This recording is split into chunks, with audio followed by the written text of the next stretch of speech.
Hi everyone, I'm Cheryl Coleman and I'm going to be presenting today The Grand Duke or The Statutory Duel by Gilbert and Sullivan. This work premiered March 7th, 1896 at the Savoy Theatre in London. So here's a quick overview. This was the last of the Gilbert and Sullivan Savoy operas and the final collaboration between the two. Their partnership was screeching to a halt and their personality clashes had taken their toll. They were no longer kind of iron sharpening iron in their relationship. They were basically working in isolation now because they didn't get along. And so the work suffered overall. It lacked cohesion, and that was typified in some of their earlier successes.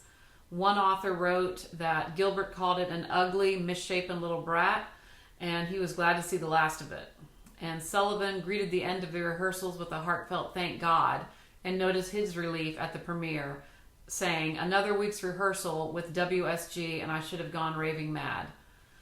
So the reviews were generally negative after the premiere, and that was based on three different factors. The overall length, it was 3.5 hours, which was the longest of the Gilbert and Sullivan operas, and the repetitive libretto.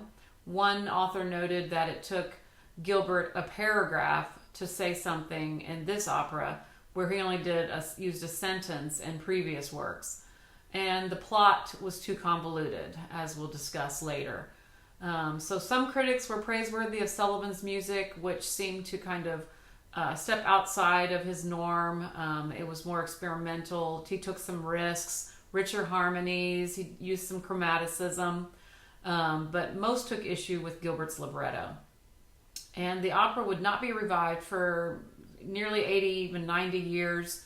I think in what I read, 1975, I think was the next kind of revival that happened. And in later years, there's been some, more modern shows done. I watched a 2012 performance, but it still is not one of the more done Gilbert and Sullivan operas. To the main characters. So for the characters, Gilbert was already, just in the names of the characters, starting to incorporate a lot of the topsy-turvy and satirical kind of elements into this opera. And we'll talk about, first of all, Rudolph, who's the Grand Duke of Fenning. So his character is the comic baritones. He satirizes the bumbling monarchs, concerned only about themselves, money, and how a situation could benefit them. His township, Fenning, is actually a kind of a double entendre, which means penny, half penny, kind of poking fun of the fact that he's a penny pincher. He's not generous. He basically all the money's for him, and anything that the townspeople want, it's got to have an angle for him to benefit from, which I'll talk about in a little bit as well. Another little fun opera element in it. Next is Ernest Dummkopf. He's the theatrical manager. He's the tenor hero. His name is literally a spoof that means earnest, fool, or idiot. He's supposed to be the leader of the theatrical revolution that's going to be taking over, overthrowing the Duke. But everyone in the troupe kind of doubts his abilities to become the new Duke. Ludwig is the theatrical troupe's leading comedian, and he's a baritone. And he plays that opportunistic, scheming usurper character who kind of wants to become the Duke himself. Lisa, a soubrette, is a mezzo, and she's engaged to Ludwig. She's the sweet ingenue character who just wants to, be happy. She wants to marry Ludwig. She's innocent. There's even some spoofing of kind of just how naive she is, and in the libretto where she says, I'm just a child, and she, adores him, looking up to him. He's the grown-up. And the chorus basically kind of pokes fun of just how, basically she's to just turn a blind eye to however he may treat her, because he knows best. So it's kind of kind of funny, almost like she's a doormat or going to be a doormat. But anyway, next is Julia Jellicoe. She's the English leading lady, a soprano. She's that prima donna coloratura character. She wants to be the focal point of, every scene of all their plays. She insists that in her contract, because she's supposed to be the leading lady, it's legally binding, which kind of talks a little bit about the poking fun of the legal system and how, if it's the law, it has to be, followed, ignoring any type of common sense. And her name also kind of exhibits the Gilbertian use of alliteration. But a kind of funny side note about how Gilbert cast this role and then built the whole opera around her, or this kind of topsy-turvy idea, is that he cast a lady who was apparently a really good singer. Her name was Ilka von Palme, and she had an impressive voice, but she also had a really strong Hungarian accent. So Gilbert, rather than setting the story in England with her as the only foreigner in the troupe, he flips it upside down and he sets the opera in Germany with her as the only English performer in the German theatrical troupe. And so one of the lines in the libretto talks about, we can forgive her for her strong English accent, when in fact, as you'll notice, she has this really strong kind of, Hungarian accent, again, very satiristic. So there's just lots of that right from the get-go. Next we have Dr. Tannhauser, a notary. He's kind of the legal, pedantic, whatever the law says, it's the answer to everything. His name also pokes a little fun at, Wagner and his serious operas. Next is the Baroness von Krakenfeld. She's that comic older woman character that's somewhat of a villain in this. She's a contralto. Her name is kind of another one of those double entendres where, Kraken is, referencing kind of the mythological sea creature that everyone fears. And then the last part, Feld, is German for field. So she is kind of somewhat of a villain in the sense that she and Rudolph just kind of basically want to take all the money and just live for themselves, and they don't care about their constituents. Next is the Prince of Monte Carlo, and he's a baritone. He basically has been a poor monarch, and because of his situation and impoverished status, an arranged marriage between his daughter and Rudolph has not been able to take place because he's supposed to have a dowry or whatever, and the Duke doesn't want to be with her if she's poor. He's only interested in money, right? So anyway, the princess is betrothed to Rudolph, and she's a soprano, and she's kind of represents that foreign, exotic kind of character princess who's self-important and shows that arranged marriage for political gain aspect. And then finally the chorus, and there's several kind of little minor secondary roles where people have a line or two that they sing solo, but the majority of them are just part of the general choral ensemble that are made up of the theatrical troupe actors and actresses, and then the courtiers and legal officials, etc. So moving on, we'll talk briefly, as brief as I can, about this convoluted plot. But Act 1 opens with the wedding celebration for Ludwig and Lisa. They're members of the local theatrical troupe, but the ceremony is thwarted by the selfish Grand Duke Rudolph, who has ordered that all the clergy prepare for his wedding, which is the next day. So the troupe also shares about their plot to overthrow the Grand Duke and rule in his place. Ernest Dummkopf, their manager, plans to become the new Grand Duke, and he desires to marry his leading lady, Julia Jellicoe, but she doesn't love him, but she's willing to marry him, if he becomes Grand Duke, because her contract, again, is legally binding that says that she's to be the leading lady, so therefore she would become the Grand Duchess. So, when, again, it's all kind of silly, but, it's the way it is, topsy-turvy. The troops horrified, though, to learn that Ludwig has accidentally revealed their plot to the Duke's detective, and they worry that they'll be found out. Suddenly a notary appears, and he shares about an ancient law called the statutory duel that cuts cards as a more civil way to duel, and it leaves the loser legally dead, and the winner assumes all the rights, responsibilities, and privileges of the loser. So Ernest and Ludwig duel.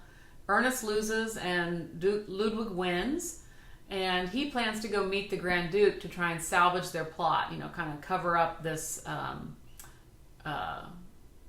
information that's kind of gotten out there to the detective. So at this point, the Grand Duke's introduced to us, and in a really funny number with some of his courtiers. But his fiancée comes in, the Baroness, and they sing a duet, basically talking about, how they're excited to, get their money once they're, together and, live happily ever after while everyone else is poor. But Grand Duke finds out about the conspiracy, and he's suddenly sick with fear. He sings a number, Broken Down Critter, which is kind of a funny number. But then Ludwig suddenly appears to enter, and he tells him of a way to kind of prevent this, so that he's not overthrown. If he participates in a rigged statutory duel, he tells him what that is. So Ludwig will win, and then the Duke will lose, so that he won't end up getting overthrown, because he'll be legally dead for a day, because the law expires the following day. But after they do the fake duel, in his greed, Ludwig signs the law to last another 100 years. But he doesn't realize what all comes with that, including now he has to marry Julia. All right, so moving on to Act 2. We find Ludwig and Julia are married now, as the scene opens with the wedding celebration, and it's completely flipped in terms of the scene. It's now this kind of Greek trope where the theatrical actors and actresses are all wearing, Greek costumes and, posing in kind of Greek fashion, these dramatic, poses. And Ludwig then sings one of the fun patter songs in this. He does a stellar job. It's really well done. And we'll listen to a little excerpt of that in a minute. Then the Baroness enters, demanding that she marries Ludwig, now that he's the Duke, because he is to assume all the responsibilities of the previous Duke, to whom she was engaged. And a reluctant Ludwig acquiesces, leaving poor Julia to sing her despairing yet resolved Tomorrow aria. Then dead Ernest enters, saying that he will haunt Julia, and then they sing a mock ghost duet, which is fun. It's kind of a waltz number reminiscent of, Johann Strauss and Die Fledermaus, Adele's Laughing Song. We'll listen to a little excerpt of that as well. And then the wedding party returns now that Ludwig and Baroness are married. And then suddenly a herald arrives, announcing the arrival of the Prince of Monte Carlo and his daughter. You can probably see where this is going. It just keeps compounding, all these marriages. So the troupe exits to prepare a grand entrance for the occasion of the arrival of this royal family. But their dance when they come in is actually the Infernal Galop, which the audience really starts to laugh at and I think enjoy. It's a fun little poke at Offenbach and the can. Then the prince informs Ludwig that he must marry his daughter, since they have been bound by law to marry each other since birth. Suddenly the notary then appears with the dead Ernest and Rudolph, and he reveals that he made a slight mistake in interpreting the law, wherein the ace card was actually the lowest card, not the highest. So that means Ludwig was actually the original loser. So the statutory law expires then, at which point Ludwig is restored to life. He marries Lisa, Ernest marries Julia, Rudolph marries the princess, who's now rich, and the Baroness, who ends up with the prince for his money. So all's well that ends well. So it's pretty crazy. Like I said, it's a whirlwind and it's hard to keep up with, but it is entertaining. So in general, this piece is an example of meta theater, you know, with lots of satire. It's that play within a play, all the world's a stage, where the actors are playing actors, playing revolutionists. There's a lot of political satire of royalty and nobility, who are just kind of going through the motions, playing roles, all for show, pomp and circumstance, that kind of a thing. There's lots of self-aware moments, actors referring to themselves, playing a part, wearing costumes, etc. And the audience is even brought in at one point into the cast when Rudolph and the Baroness are, you know, in the town square, and he mentions that they're being watched by the townspeople with opera glasses. And then he kind of does a little jab. Basically, it goes back to how D'Oyly Carte was skimming off the top from the proceeds from the operas and the money that was really supposed to go to Gilbert and Sullivan. And so that was kind of what started that whole carpet argument that they had. And, you know, Gilbert uses this as kind of another little poking fun, because D'Oyly Carte charged people who went to his opera for opera glasses, and he, I guess, charged a premium, so he was making some money off of that. And so he, again, uses this little kind of insertion into the libretto to kind of do a jab against him there. But it's funny, and then it's kind of probably startling to the audience to see how it was used to kind of point back to them that, you know, you're the ones wearing the, you know, using the opera glasses to watch this whole act and play unfold. Okay, so now that we've kind of talked about it, now let's watch some of the musical excerpts. Here's the overture.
Here's the patter song. At the outset I may mention it's my sovereign intention to revive the classic memories of Athens and its men. For the company possesses all the necessary dresses and the course of quiet cramming with suppliers with the rest. Where but why I programmatic, which is ballet operatic, to respond to the corrupty of that cultivated age.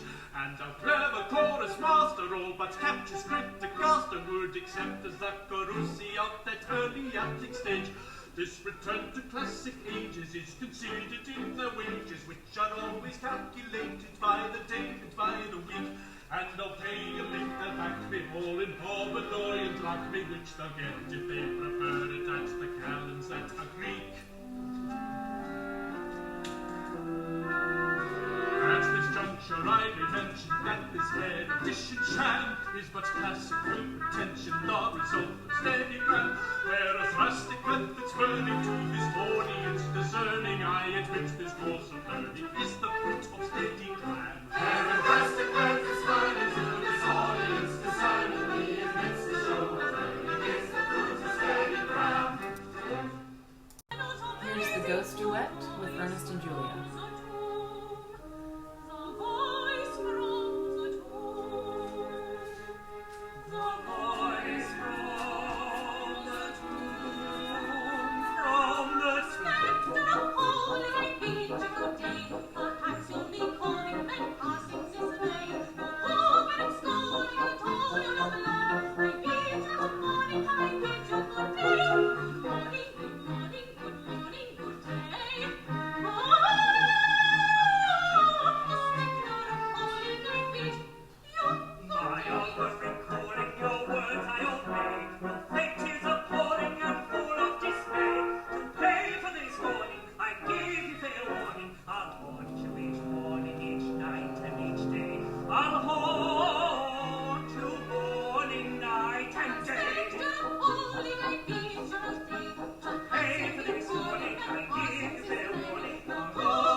Here's the Infernal Galop scene.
Here's the grand finale, which is a topsy-turvy ending, and everything is made right. I find it very silly expressly laid down that the ace shall count invariably as the lowest. Lowest. So you're the goest. Oh, what's the matter with me inside? Well, Julia, as it seems that the law hasn't been revived, then, well, and consequently, I shall come to life again in 3 minutes. Oh, my objection falls to the ground. Very well. But will you promise to give me some strong scenes of justifiable jealousy? Justifiable jealousy? Oh, my love, I couldn't do it. Then I won't play. Oh, well, love, and I'll do my best. And am I to understand, all this time, I've been a dead man without knowing it? And that I married a dead man without knowing it. And since I was on the point of marrying a dead man without knowing it. Oh, my love.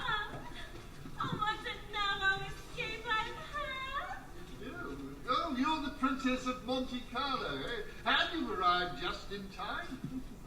Oh, you're a pretty little girl, but you're as poor as a rat. Ah, pardonne-moi, there you mistake. Accept her dowry with her father's blessing. What do you call that? It's my little bit of fortune. I'll tell you all about it. That's all very well, but what's to become of me? If you're a dead man...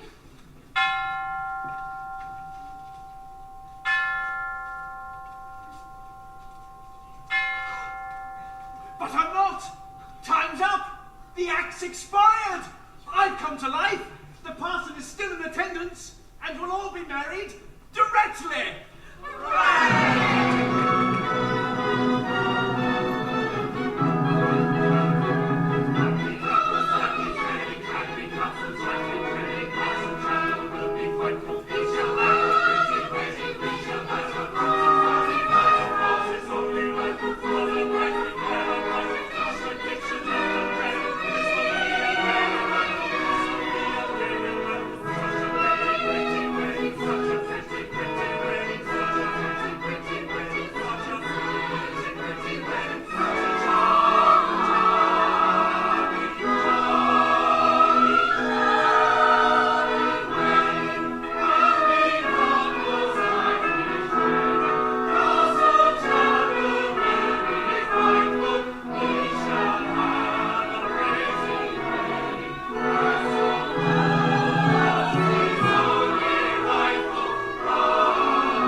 And here are my sources.